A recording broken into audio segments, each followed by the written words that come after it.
નમસ્કાર રસોઈ પ્રેમીઓ, સ્વાગત છે આપનું અમારા રસોડામાં. તો આજે આપણે શીખીશું સરળ ટિપ્સ. ઢોસા તો સૌના ઘરમાં બનતા હોય છે અને સૌને ખૂબ જ પસંદ હોય છે.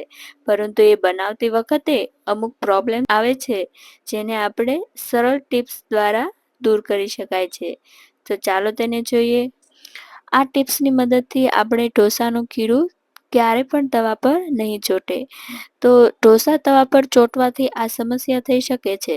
જો ઢોસા તવા પર ચોંટી જવા લાગે તો સંભવ છે કે બરાબર શેકાશે નહીં અને પાતળા જાડા થવાને કારણે તેનો આકાર પણ બગડી શકે છે. આ સિવાય તેમાં વધારે તેલ લગાવવાથી પણ સમસ્યા હલ થતી નથી.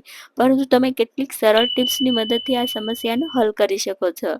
તો સૌપ્રથમ છે કે લોટથી સમસ્યાનો હલ થઈ શકે છે. કઈ રીતે? ઢોસાને તવા પર ચોંટી ના જાય તે માટે તમે સૂકા લોટનો ઉપયોગ કરી શકો છો. સૌથી પહેલા સૂકા લોટને તવા પર છાંટવો, પછી તેને તવા પર દરેક ખૂણા સુધી ફેલાવો. જ્યારે આ કામ પૂરું થઈ જાય પછી પેનને સ્વચ્છ કપડાથી લૂછી લો.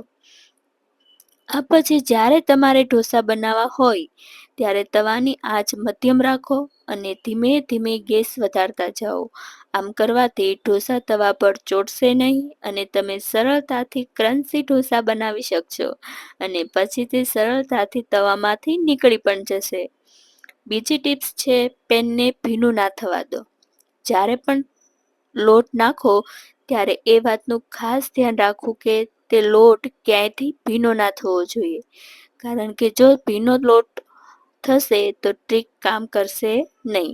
તો તમે આ સરળ ટિપ્સની મદદથી ઘરે રેસ્ટોરન્ટ જેવા ટેસ્ટી ઢોસા બનાવી શકો છો. ત્રીજી છે, તવાના તાપમાન પર ધ્યાન રાખો. ઢોસાના કવરને તવા પર નાખતા પહેલા તેનું તાપમાન જરૂર તપાસો. ક્રિસ્પી ઢોસા બનાવવા માટે તો ના તો બહુ ગરમ હોવો જોઈએ અને ના તો ખૂબ ઠંડો હોવો જોઈએ. આ માટે તમે તવા પર પાણી છાંટો. જો પાણીના છાંટા અવાજના સાથે સુકાઈ જાય તો સમજવું કે તવાનું તાપમાન ઢોસા માટે બરાબર છે. ચોથી ટિપ્સ છે, ભીના કપડાથી તવો લૂછી લો. જ્યારે પણ તમે ઢોસાના બેટરને ફેલાવો ત્યારે ભીના કપડાથી તવાને સાફ કરો. આમ કરવાથી તવો સાફ પણ થઈ જશે અને તવાનું તાપમાન પણ નિયંત્રણમાં રહેશે. ઢોસા બનાવતી વખતે પહેલા તવાની આંચ હંમેશા ધીમી રાખો. જ્યારે બેટર તવા પર ફેલાઈ જાય પછી તેનો ગેસ વધારો.